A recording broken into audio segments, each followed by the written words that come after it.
Kebugaran Lamine Yamal memang sempat jadi sumber kekhawatiran. Dia hampir tidak pernah absen bermain sejak setahun yang lalu. Memang Yamal masih muda, risiko cedera minim, tapi tetap saja dia bisa kelelahan. Menurut statistik Bisaker, sejak awal musim menggabungkan pertandingan klub dan internasional, Yamal telah menerima total 39 pelanggaran dalam 14 pertandingan yang dimainkan. Rata-rata ini menunjukkan bahwa dia bisa menerima sekitar 170 pelanggaran hingga akhir musim.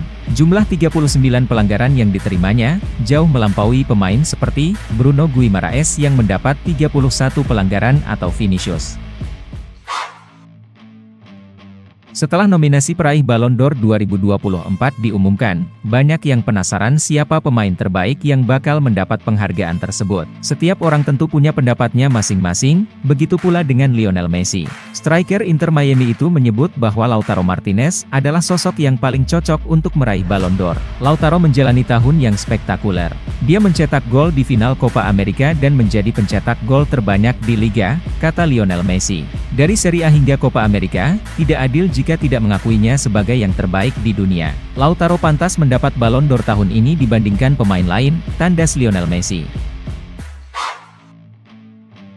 Menurut Jonny Evans, Manchester United memiliki sejumlah aspek yang bekerja dengan baik saat ini. Ia menilai bahwa lini pertahanan yang apik merupakan fondasi untuk meraih kemenangan. Saya rasa pertahanan kami meningkat jika dibandingkan dengan sebelum-sebelumnya. Untuk memenangkan sebuah pertandingan, Anda harus bertahan dengan baik, kata Evans. Lebih lanjut, Evans mengakui bahwa penampilan lini serang Manchester United saat ini masih belum maksimal. Namun ia optimistis bahwa Setan Merah mampu mencetak lebih banyak gol di masa depan. Liverpool akan menjamu Chelsea di pekan ke-8 Premier League 2024-2025. Laga ini akan digelar di Anfield. Liverpool tentu berharap untuk bisa menang atas Chelsea. Dengan demikian mereka bakal tetap bisa mempertahankan posisinya di pucuk klasemen Liga Inggris 2024-2025. Sayangnya untuk laga melawan Chelsea nanti, Liverpool dipastikan tak bakal diperkuat oleh kiper andalannya Alisson Becker. Ia sebelumnya sudah cedera sebelum jeda internasional Oktober 2024. Ia mengalami cedera hamstring di laga lawan Crystal Palace. Arne Slot mengatakan cederanya Alisson adalah pukulan besar bagi Liverpool. Lamine Yamal sudah menunjukkan performa yang sangat gemilang setelah dipromosikan ke tim utama Barcelona. Berkat penampilan impresifnya, Yamal menarik banyak klub papan atas di seluruh dunia. Salah satunya adalah raksasa Prancis PSG. PSG kabarnya bersedia mengeluarkan uang hingga 250 juta euro untuk pemain Spanyol itu. Les Parisiens ingin merekrut Yamal untuk menggantikan Kylian Mbappe yang hengkang ke Real Madrid. Namun Presiden Barcelona Joan Laporta menolak tawaran besar itu. Menurutnya, Yamal saat ini tidak ternilai harganya. Dalam wawancaranya kepada Gazzetta dello Sport, Pogba menekankan bahwa ia tidak berminat pindah klub. Ia ingin kembali menjadi bagian dari Juventus secepatnya, dan ia siap berkorban untuk itu. Saya ingin bertahan di Juventus, saya punya harapan untuk bermain untuk Juventus dan timnas Prancis sekali lagi, buka Pogba. Saya bersedia gaji saya dipotong demi bisa bertahan di Juventus. Saya saat ini fokus untuk berlatih dan bermain untuk Juventus. Pogba juga menegaskan bahwa ia siap membuktikan kemampuannya di depan Thiago Motta selaku pelatih Juventus. Menurut laporan Romano, Real Madrid ingin menjadikan Alexander-Arnold bek kanan mereka yang baru. Mereka terkesan dengan penampilan sang bek karena ia sudah beberapa tahun terakhir menjadi salah satu tulang punggung Liverpool. Alexander-Arnold juga dianggap sebagai salah satu bek kanan terbaik dunia saat ini. Real Madrid kemungkinan besar tidak akan merekrut sang bek di bulan Januari 2025 nanti. Mereka memilih bersabar dengan Alexander-Arnold, karena kontraknya akan habis di musim panas tahun 2025 nanti. Jadi ketimbang keluar uang, Madrid lebih memilih menunggu berstatus free agent di tahun 2025 nanti. Dalam 2 tahun terakhir, Manchester United selalu belanja striker baru. Pada tahun 2023 kemarin mereka membayar mahal untuk merekrut Rasmus Højlund dari Atalanta. Di musim panas kemarin MU kembali keluar uang yang tidak sedikit untuk belanja striker baru. Kali ini mereka berhasil mengamankan jasa Joshua Zirkzee dari Bologna. Dilansir The Daily Mail, MU akan belanja striker lagi di tahun 2025 nanti.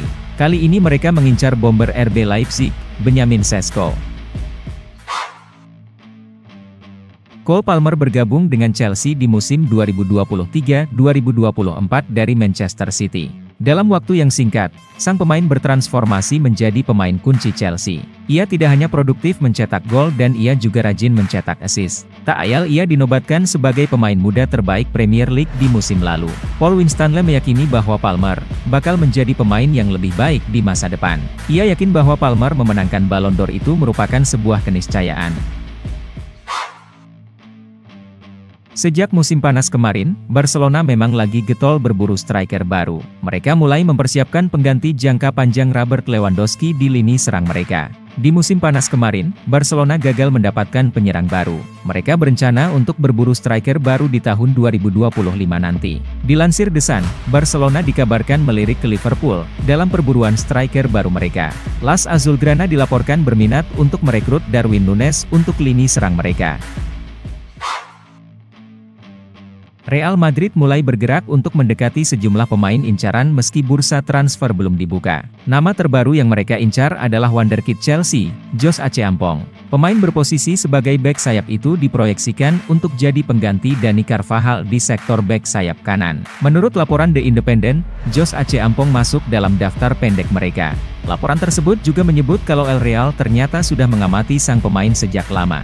Dengan kontrak yang masih berlaku hingga 2026, Chelsea mungkin akan mempertimbangkan keputusan penting terkait masa depan Josh Acheampong.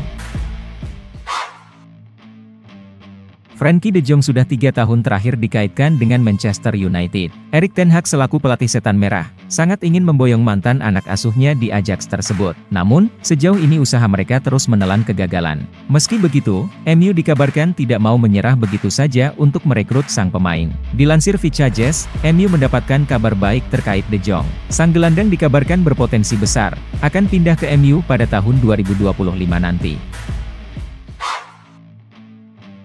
Sebuah kabar gembira disampaikan Presiden Barcelona Joan Laporta. Ia memastikan Robert Lewandowski akan segera menandatangani kontrak baru di klub. Saat mengontrak Lewandowski, Barcelona memasukkan opsi untuk memperpanjang kontraknya 1 tahun lagi. Klausul itu bisa diaktifkan jika ia memainkan 50% pertandingan di musim ketiganya. Kami akan memperpanjang kontrak Robert Lewandowski segera setelah ia mencapai 50% pertandingan, kata Laporta. Itu adalah klausul yang sudah termasuk dalam kontraknya, imbuh Laporta. Sampai sejauh ini, Lewandowski sudah menunjukkan performa yang cukup bagus. Pemain asal Polandia itu sudah mencetak 71 gol dari 106 pertandingan di seluruh kompetisi. Messi akan berusia 39 tahun saat Piala Dunia 2026 berlangsung. Namun, Messi tidak mau terlalu jauh berpikir ke sana, karena prioritas utamanya saat ini adalah menjaga kondisinya tetap fit dan terus bermain. Untuk saat ini kita lihat saja, kata Messi. Saya tidak suka mempercepat waktu atau meramal masa depan. Saya mencoba menikmati setiap hari. Saya harap saya bisa terus bermain di level ini, agar merasa senang dan bahagia. Ketika saya bisa melakukan apa yang saya sukai, saya bahagia. Saya lebih menghargai itu daripada mencapai turnamen 2026. Saya belum menetapkan tujuan untuk mencapai Piala Dunia, tetapi lebih kepada menjalani hidup sehari-hari dan menjadi sehat. Persib Bandung sukses menumbangkan Persebaya Surabaya dengan skor 2-0 di laga pekan ke-8 BRI Liga 1 2024-2025 di Stadion Sijalak Harupat. Duel berlangsung cukup menarik. Persib dan Persebaya saling serang, tapi laga ini berjalan cukup alot. Gol Persib dihasilkan oleh Edo Febriansah dan Ciro Alves. Hasil ini membuat Persib mengemas 16 poin, dan kini naik ke posisi kedua klasemen sementara Liga 1 2024-2025. Sementara itu, Persebaya masih berada di pucuk klasemen, dengan raihan 17 poin dari 8 laga. PSM Makassar memetik kemenangan di pekan ke-8 BRI Liga 1 2024-2025. Berhadapan dengan Madura United, Juku Eja menang dengan skor 2-0. Gol kemenangan PSM dicetak oleh Yuran Fernandes di akhir babak pertama, dan Tito Okello di akhir babak kedua. Dengan tambahan 3 poin ini, PSM naik ke peringkat 4 klasemen sementara BRI Liga 1 2024-2025, dengan raihan 15 poin. Sementara Madura United, kini tertahan di peringkat 17 dengan raihan 3 poin dari 8 laga. PSBS Biak menang comeback atas Semen Padang di pekan ke-8 Liga 1 2024-2025. Bermain di Stadion Kapten Iwayan Dipta, tim berjuluk Badai Pasifik itu menang dengan skor 3-2. Dua gol Semen Padang masing-masing dicetak oleh Galapagamo di menit ke-39 dan Tin Matic di menit ke-45. Adapun gol PSBS dicetak oleh Alberto Goncalves di masa injury time babak pertama. Dua gol lainnya dicetak oleh Alessandro di menit 51 dan 76. Hasil ini membuat posisi PSBS Biak naik ke peringkat 7 klasemen sementara dengan 12 poin.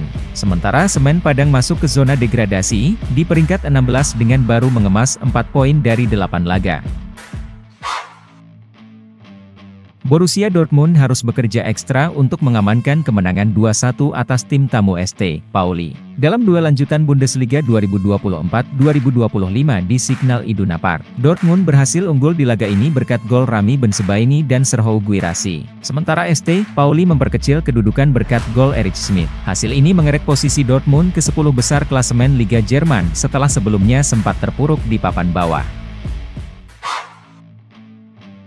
Al Nassr meneruskan tren kemenangannya di Saudi Pro League, setelah mengalahkan Al-Shabab dengan skor 2-1. Derby Riyadh antara Al-Shabab versus Al Nassr dilangsungkan di Stadion Al-Shabab. Kedua tim bermain tanpa gol di paruh pertama, sebelum Aymeric Laporte memecah kebuntuan untuk membuka keunggulan tim tamu. Drama terjadi di menit-menit akhir permainan, di mana Al-Shabab mencetak gol penyama berkat gol bunuh diri pemain Al Nassr. Cristiano Ronaldo lantas muncul sebagai pahlawan lewat golnya dari titik putih. Kemenangan ini mendongkrak posisi Al Nassr ke peringkat kedua klasemen Liga Arab Saudi, dengan perolehan 17 poin dari 7 laga.